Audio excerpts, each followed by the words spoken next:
Good afternoon. How are you all doing?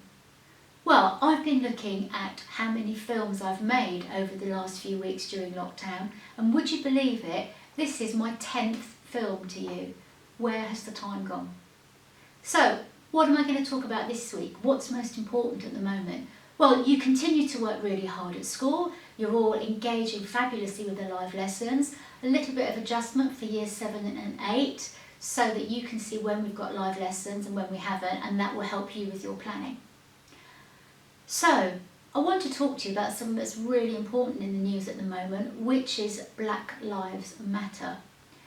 But not just that, I want to talk to you about football. Now, you may or may not know that I am a big fan of football, and over the years I followed my team and I've become very involved in how I see footballers as role models.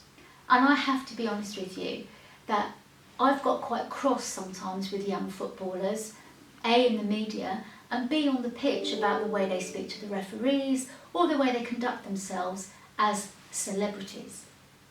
So last night I was watching Sheffield United versus Aston Villa and Manchester City versus Arsenal. And what impressed me most of all was, of course, on the back of their shirts, they all have Black Lives Matter now instead of their names, and the 8 seconds taking the knee, which they all participated in, including the linesmen, the refs, and all the coaches, etc. What an impressive, powerful sight that was. And it got me thinking about footballers. So obviously Marcus Rashford, who has done something pretty amazing this week by writing an open letter to the government about extending the free school meal vouchers to children during the summer holidays. And I absolutely believe that it is his efforts that has made the government U-turn on this, and we now have free school meal vouchers being given to all students during the summer holidays. What an amazing impact that young man has had on those children's lives. It got me thinking about footballers and how, over time, my opinion of them has changed. Because, as I said, I used to get really cross with them for the way they behaved on the pitch and the way they talked to referees. But there has been a turnaround over the last couple of years in the way that I look at footballers and the work they're doing. So I wanted to share with you today some of the amazing efforts that footballers around the world have made to share their money and to raise money for charity. So I will occasionally look down to remind myself of these amazing footballers. So of course we've got Marcus Rashford, who has started this whole thing off, and that's not just the only thing he's done during lockdown. £20 million he's raised during lockdown for his charity called Fair Share in Manchester, which is feeding homeless people and homeless families. And he was on the radio yesterday talking about this with one of his friends, Joe Cole.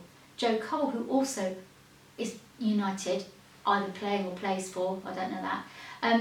And Joe Cole has been raising money as part of a charity to provide 3D printers to the NHS and to care homes so that they can print those face masks to protect the workers, the key workers. And Joe Cole has raised £150 million to do that. Jermaine Defoe, one of my favourites, because obviously he plays for my team. Jermaine Defoe has a charitable foundation which he has been running for years and years now to support lives in his home country of Jamaica, to support vulnerable and homeless children. And a couple of years ago he had that lovely relationship with that young man who had cancer, Bradley, who unfortunately died, but again Jermaine Defoe raised all that money for cancer research. Didier Drogba. Now I used to get quite cross with Didier Drogba when he played for Chelsea because he used to go down really easily and he used to make me cross. But I have found out that Didier Drogba won the Time magazine's Athlete of the Year in 2010 for all the work that he did for his country, the Ivory Coast. In fact, in 2010, he appealed to the whole country to stop the civil war, and it was because of his appeal in 2010 that civil war in the Ivory Coast ended. How powerful is that? How powerful is that influence that you can appeal to a whole country and change the journey that that country is on? Cristiano Ronaldo.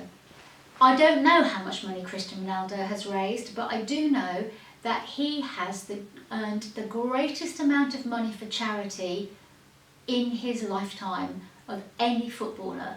So, again, Cristiano Ronaldo has done amazing things for charity. Lionel Messi, he works for UNICEF. He works specifically for raising funds and creating opportunities for young people in education and sport in Asia. Craig Bellamy is the last footballer I want to talk about. A young Welshman who in 2007 went to visit Sierra Leone, to visit a friend there. And when he got there, he discovered the poverty and the lack of education for the young people there. So off he went to Sierra Leone in his car with a car full of footballs. And he literally drove around the countryside handing out footballs to young people he saw playing the game in an effort to encourage young people to think about sport and football and to raise the profile. He then went on to give 1.4 million of his own earnings to Sierra Leone to develop education and sport out there, and that is now called the Craig Bellamy Foundation. Isn't that an inspirational story? I just love that vision of him driving about Africa with footballs in the boot and just handing them out to young people he saw on the side of the road so they could play football. So, thank you to all the great footballers who are now starting to work for charity and use their celebrity status to do what is really important and to change young people's lives.